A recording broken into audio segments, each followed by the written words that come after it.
This newly renovated home named the Robin House is currently home to 5 girls, a part of Project 1649. Public health officials say that if you see the algae bloom in the water, to not go in. As you can see behind me, the most damage that happened at the University of Wisconsin-Platteville happened right here behind the football stadium. Officials say that the new building will mirror their current building in the way that it will be easily accessible to people of all abilities. A member of the Friends of Orton Park said that, well, we lost the tree, but we did gain a piece of playground equipment. The tree behind me will be used as a piece of organic playground equipment for one of Madison's oldest parks. Officials are working to board up the homes that were severely damaged, but they're not certain when all of the debris will be completely cleaned up and homeowners will be safe to move back into their homes. Newly released records show a former West Dallas officer charged with hiding 2 corpses was disciplined many times while on the force, including 3 suspensions and 4 reprimands. Monday night, severe weather knocked down a tree in Orton Park. When the Park District attempted to remove the tree on Wednesday afternoon, members of the Friends of Orton Park refused to let Park District workers take a part of their community. The group wants to turn the fallen tree into a piece of organic playground equipment. Workers cleaned up small amounts of debris before leaving most of the tree where it fell. It's nice. We've had a lot of partial battle wins here with the Parks Department, but we've lost a lot of the war. Loon says 40 trees have been removed from the park since he moved to the neighborhood 20 years ago. Parks Department won't let us plant trees, and they keep coming up with what are to us excuses. They say that, oh, there's no room in the park. But wait, there's room right here now, and there's room right there where they cut one down, and there's room over there, and there's room here where they cut the trees down. And the recent storms have forced the Parks Department to focus on other areas of Madison, being unable to comment on this issue and leaving the tree blocking the sidewalk. A member of the Friends of Orton Park said that, well, we lost the tree, but we did gain a piece of playground equipment. The tree behind me will be used as a piece of organic playground equipment for one of Madison's oldest parks. Friends of Orton Park and Madison's Park Department will be talking sometime next week about what they're going to be doing with this fallen tree. In Orton Park, Amanda Skrzypchak, ABC 27 News. The National Weather Service has confirmed an EF2 tornado with peak wind speeds of 120 miles per hour hit Madison's west side. The tornado tore roofs off of 6 houses in a 2-block area of Yorkshire Road and Friar Lane, city officials say. Seconds were all homeowners in the area had to take cover before the storm tore through their neighborhood. Literally saw the tornado just pulverizing all my trees. So at that point I started running for the basement, and I only made it as far as the hallway before the roof just was sucked right off, and I was holding on to the door to keep from getting sucked out myself. Says Dave Fari, and cleanup could take a while. A number of trees and power lines were also knocked down during the storm. Officials are working to board up the homes that were severely damaged, but they're not certain when all of the debris will be completely cleaned up and homeowners will be safe to move back into their homes. Right now we're just securing residences, and then it's a matter of putting them back together. Some maybe a month, some maybe a week, some maybe 2-3 months. Some homes only suffered minor damage and loss of power, but homeowners like Patty Frisch won't soon forget the terrible storm. In front of our house and all the way around the corner, it was just constant fire trucks, ambulances, police cars. It was just a wild, wild night. Damage estimates to the city are between 7 to 10 million, according to Mayor Paul Soglin. During storm cleanup, certain roads may be blocked off in order to clear debris. Reporting on Friar Lane, Amanda Skrzypchak, 27 News. Blue-green algae is in full bloom on Madison area lakes. The toxic and sometimes deadly slime-like substance has been naturally occurring for millions of years, forming during hot, rainy weather.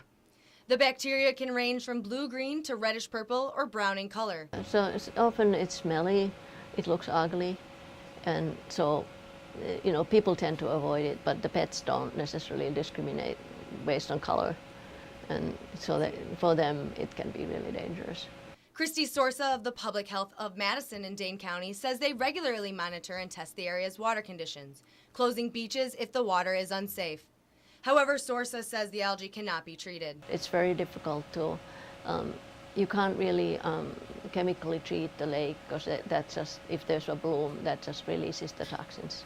Exposure to these toxins can produce a range of reactions, from rashes and blisters to flu-like symptoms. If you have been in the water recently and are feeling under the weather, you should contact your doctor immediately. Public health officials say that if you see the algae bloom in the water, to not go in. And if you do come in contact with the bloom, to wash yourself and your pets off immediately, as the toxins can be very harmful to you or your pet. Now, if you want to make sure that you and your family are swimming safely, you can always go to the publichealthmdc.com/beaches website to see which parks are open and which are closed. Reporting at Warner Park, Amanda Skrzypchak, 27 News.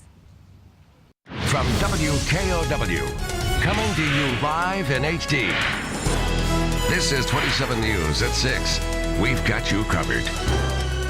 Finally home, the family of a toddler injured in a botched raid speaks out for the first time tonight. Good evening, I'm Amanda Skrzypchak. Greg is off tonight.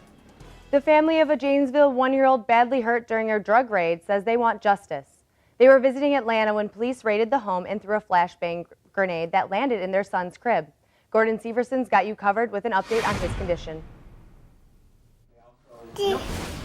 Watching 20-month-old Bunkan Ponsavan playing with his 3 sisters, a scarred smile only tells part of the story.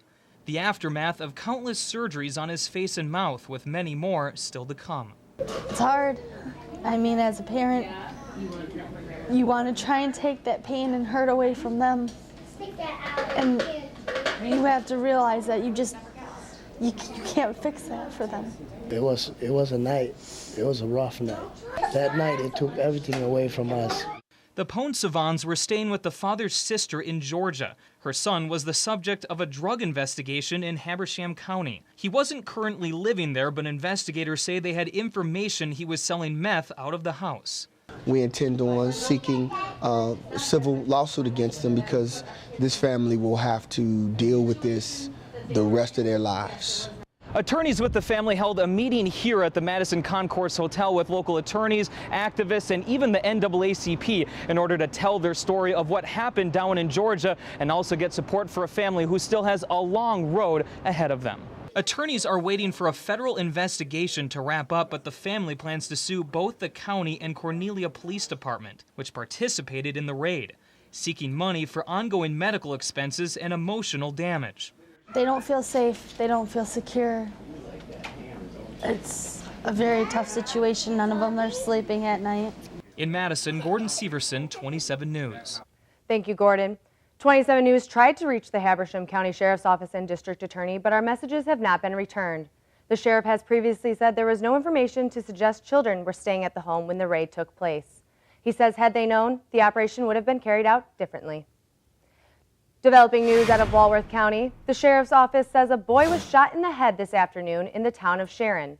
They say the shooting involved 2 boys, and it's too early to tell if it was an accident. They don't know who called the police. That's a part of the investigation right now of who placed the call. So with that, it's a very preliminary right now, and that's all I have for you. There's no word on the victim's condition at this time. Stay tuned to WKOW and our web channel for updates. Newly released records show a former West Allis officer charged with hiding 2 corpses was disciplined many times while on the force, including 3 suspensions and 4 reprimands. Several women filed complaints accusing Stephen Zelich of stalking and harassing them on duty. The 52-year-old is also a suspect in the deaths of the 2 women found in suitcases in Walworth County. Governor Walker asked for a disaster declaration for Grant County for June 16th storm damage. If granted, low-interest loans would be available to people and businesses affected by the storms. Crawford, Iowa, Lafayette, and Richland counties would also be eligible. 2 people were hurt in a crash caused by a toy gun yesterday. Jennifer Cleesy's got you covered with details of what happened. Looked like a bomb went off. These crash scene photos show the extensive damage a fake gun caused Tuesday evening. Rock County authorities say an 11-year-old boy was in the back seat of a car while his grandmother drove down Highway 59 in Milton. Witnesses told officials the boy leaned out the window and pointed this airsoft gun at a car behind them. The driver felt threatened, felt concerned that she was going to be shot at, so she abruptly hit the brakes. Authorities say when the driver slammed on her brakes, a car behind her was unable to stop in time, rear-ended her, and wound up in the opposite lane of traffic, hitting another car head-on. There was a Jeep over here turned upside down. There was 2 other cars involved, and the guys climbed right out of the cars without a scratch. Amazingly, no one was seriously hurt. 2 people were taken to the hospital with minor injuries but have been released. Based on a description of the vehicle, investigators were able to find the boy's family a short while later. The sheriff's office is now asking juvenile authorities to require the boy serve probation for disorderly conduct. We'll provide him the opportunity to become more well-rounded in his decision-making skills as he matures into adulthood.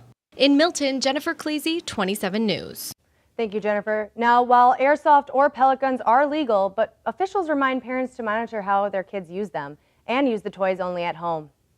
The Dane County Sheriff's Office asks for help finding a missing 15-year-old. They say Jalen Allen Wallace left her home in Blooming Grove Sunday. Investigators say she at first had phone contact with her mother, but that has stopped.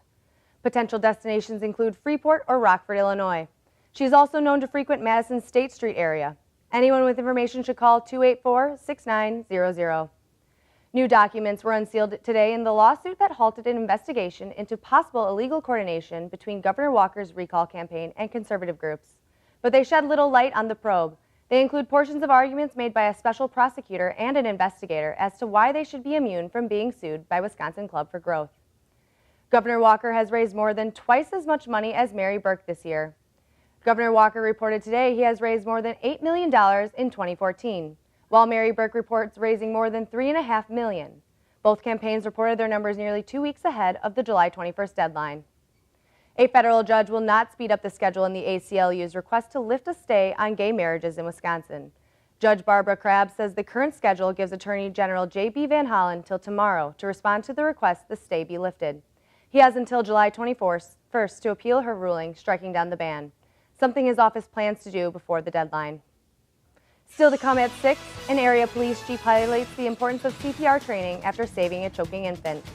Plus, Helping the Homeless, a program that supports homeless youth in Rock County, receives a generous donation today.